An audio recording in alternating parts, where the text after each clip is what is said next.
Hey guys, it's ACT Buff, and a lot of you asked me to, what my general strategies were for the ACT.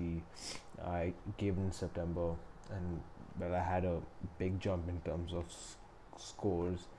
So yeah, in 5 minutes, I'll be telling you how you could possibly increase your score by 3 to 4 points, and yeah, okay, so these were my scores. I did in April 2019, and I got a 29 in English, a 35 in math, a 25 in reading, and a 36 in science.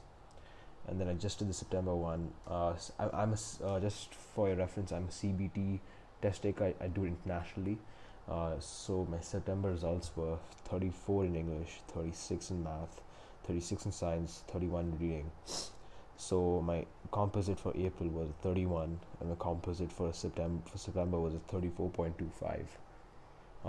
Yeah, so I jumped by 5 points in my English and 6 points in my reading. So that was basically the bulk of my score jump. I know I didn't get a 36, and that's probably why you're asking me why you're making this video if you didn't get a 36. But then I think the fact that I had a 3 point jump, qualifies me to somewhat give you guys advice on this, because this is something that worked for me and most probably will work for you. So these are just my 2 cents on what you could do to possibly increase your scores. So just getting to some general tips first, um, as to what you can do overall, and especially for the CBT kids. One is to simulate the test conditions by sitting in a test environment. I understand we don't have too many online tests available to us, but I'll get into how you can maximize the potential to put yourself in a testing environment.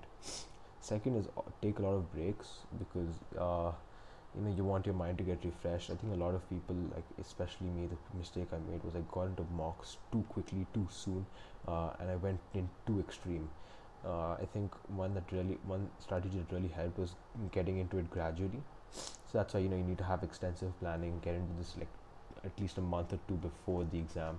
You need to start prepping for this. So you eventually get into like a section, like you answer like say one passage of English, then you get into a 5 minute break, and then then you eventually build up on it. Then you do 2 passages and then a break, and then 3 passages and a break, blah blah blah, and then you finally do a proper test, and then do all the ACT mocks 2015 onwards, because one, I think they've changed the number of science passages before 2015 or 2014, and I just noticed when I was doing the math section at 2015 onwards they became considerably harder. So okay, this is my English, and now English I had about a 5 point jump, and what I realized with a lot of people and myself is that we all jumped into the mocks very very quickly, and the problem with this is that you don't get a hold of what specifically are the exceptions for each part of it. So say you have commas, you've got like this exception or that exception, or tenses. So what I really did was I bought this book, College Panda, for the SATs. And I know you're telling me, this is the SATs, why are you using a reading and writing book for the SATs when you're doing the ACT? That's because there's a similar syllabus tested for English, and this College Panda book really helps with giving you tricks and exceptions on everything. It really concisely states it for you, and they also give you 2 to 3 exercises per section, which I think really helped me, because it really helped me get into the depth of the very concept. And that's why I could compile my own notes of what were my exceptions, where was I making a mistake, and then applying that to a mock. Finally, after getting into the concepts, applying it to a mock is what helped boost my score. And I was going from a 30 in my mocks previously to about 35 to 36 consistently. So I think my recommendation for this is you just get into it concept wise. You just answer exercises based, and then you get into the bigger test. Just answer 5 sections in one go. One thing that particularly also helped me was Khan Academy. And this is the thing, if you're taking the SATs, you can use the SAT English prep for the ACT, because it's very similar. At Khan Academy, it was just good because it had a lot of practice available online. Okay, then math. Now math, See, I'm like a STEM student, so I have a knack for math in general, and I take like a really high level of math in school. But if there's anything I can offer, it's that do the hard questions a lot. I mean, when I'm saying hard questions, I mean last 20 to 30 questions. Make sure. Now, a lot of people I know say they don't finish math, and that's because a lot of people spend too much time on the first 30 questions when they're not hard at all. I mean, those questions are very elementary. I know some people might find them difficult, but they're most elementary for the most part, and you shouldn't be spending more than 30 to 45 seconds on it. Don't try to overthink it or overcalculate or double or triple check it. You get it on the go, and just move on from then and get into where you need to spend the most time is in the last 20 or 30 questions, which are especially hard. And if you're looking to get like a perfect score or even a very high 35, do the less tested concepts as well, like something like rotations or like permutations and combinations, or the specifics, so like functions, the composites and the domains and ranges, things like that. These are the questions that these are the topics that are very rarely asked, like one or two questions per test, and these are the ones that usually make that difference. The difference between 35 and 36. uh, so the books I used were Barron's and Princeton Review and Magoosh. And Magoosh had this online has this online free trial for 15 days, which you could use. They had a lot of cool concepts they explained, so I suggest Magoosh as a resource. Princeton Review and Barron's are good too, because they ask you an advanced level of math. Okay, now reading. Reading is the bane of my existence. I mean, I've always sucked at it, and I was really desperate to increase my score. So the first thing I tried to do was try to increase my reading speed and my reading comprehension, and these guys really helped. Iris Reading, you should go check them out. Shout out Iris. They really gave me, tips on how to improve my reading comprehension and gave me general strategies for reading overall. It's on YouTube. Go look them up. And then so this is what the strategy I used. Okay, over the summer I realized I was so bad at reading that I had to take this. I had to like dissect. I had to go like one passage at a time and understand what I was doing wrong. So I start off every week by just reading a passage every 30 minutes and then answering the questions. And when I was answering one passage, I was doing it untimed to check if I could comprehend what I was reading, and then I would pick up pace. So eventually I went from untimed to 10 minutes to 9 minutes to 8.5, and I realized that over the time what I was finding especially hard and what I was finding the easiest, and accordingly I made reading strategies for that, or passage specific strategy. Now let me give you an example of what I mean. One, I found prose really hard, so I realized that the only way I would be able to answer all the literature, the prose questions, was by reading it line to line, line by line, or line to line. And I realized that I found natural science very, very easy. So I just realized if I read the topic sentence, if the paragraph introduction and the paragraph conclusion, for each of those paragraphs I'd basically get the main idea and I can go straight to the questions. That saved me a lot of time on natural science, which I could then use up for that extra reading time in literature. So that's what really helped me. And I think one thing people should really get is that reading is partly volatile. I might get 10 on 10 for the most part in natural science, but then sometimes it gets very, very hard. Even in natural science can get hard, so I think it's also a bit about luck. But just focus on finding out what you find really hard. You might find natural science really hard, and that's why you need to focus more time on that. And you need to change how much you read, how well you read, for literature, for humanities, etc.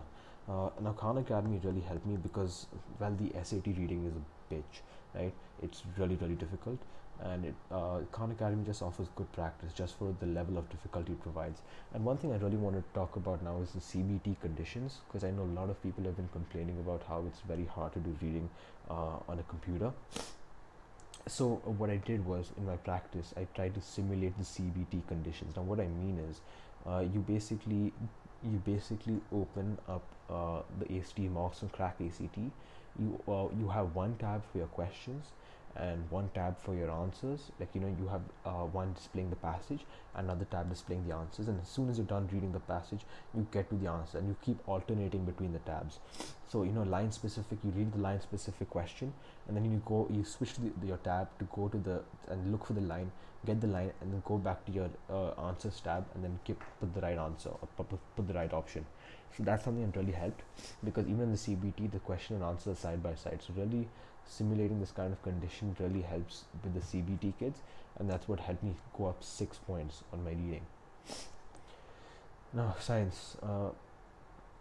I used to be really bad at science. I mean, in terms of the ACT, it's science, and then I realized one of the reasons people really mess up science is because it gets very easy to lose focus as the test gets over, because you've been putting your brain through that much of crap. It's very easy to lose focus. So I think one thing people should know is just drink water. I mean, it's as simple as that, because you drink water, it gets easy for you to focus, it gets easy for you to pay attention. And then secondly, make notes. Scientific knowledge, people say scientific knowledge will not help on the ACT, but that's not true. I think scientific knowledge helps give you that boost between understanding, like for example, understanding that drag force opposes the direction of motion, for example, or say photosynthesis is plants converting the sun's energy to chemical energy by making food. Something as simple as that. There's a lot more, that you could of notes you could make. The ACT gives you an idea of what they will ask you in physics, chemistry, natural sciences, biology. That just by doing mocks you'll understand what they're trying to ask you. It's very broad, but you could make up some sort of notes.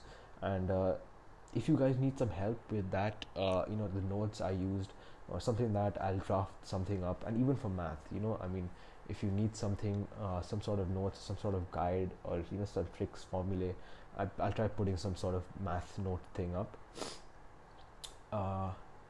Yeah, and then this is one question I was asked when I was doing this. Do you read the introduction? No. See, a lot of people don't understand. A lot of people should understand that science is just an easier form of reading. In fact, it's the only reason it's easier than reading is because it has less words. There's more graphs. Graphs are easier to look at, right? So, if you have the introduction, should you read it? That depends. It depends on the length of the passage. Now, ACT does this really good thing of there's this really smart thing of asking you an experimental design, basically asking you questions on how this differed from that, or that differed from this, experiment. And a lot of these questions eventually come from the introduction, only when the introduction is very, very long. Like usually you can tell if an introduction is like a chunk, like a considerable chunk. I think that's when you should pay attention to it. Otherwise, if it's like a sentence or 2 sentences or even 3 sentences, don't bother reading it, don't bother trying to comprehend it, and don't even bother trying to understand the graphs in the start. Just get into the questions right away. They will automatically ask you to go to the graphs, at which point you can go then and understand them. So avoid the introduction, avoid the graphs in the start, unless the introduction is very, very long. Okay, and then this is one thing that really, really helped me, and this is actually my most useful tip: active reading. Now, I'm someone who can't pay a lot of attention to long passages. So what I did was I got into active reading, and this is basically this concept where as you're reading, you're trying to make like some sort of image in your head, or you're trying to make some sort of mental note. And how are you making a mental note? By writing it down. So I was like, as I was reading it, I would just put a word, or an important detail, like conflict, or like hypothesis or conclusion or theory, or they did this, they did that. And I think once you get into the reading part of it, like once you do enough practice, you will know by intuition which parts you think will be asked, which parts you which you don't think will be asked. Just by reading the passage, you'll understand that without even looking at the answers, that this seems very likely to come, this seems very likely that it won't come. So you note those down. Okay. So hypothesis, things like those. Active reading really also helped me pay attention and help me comprehend. So I really, really recommend active reading. Just don't waste too much time writing down an entire sentence. You don't even need to refer to it. At one point, you just need to write it down just so it goes into your head.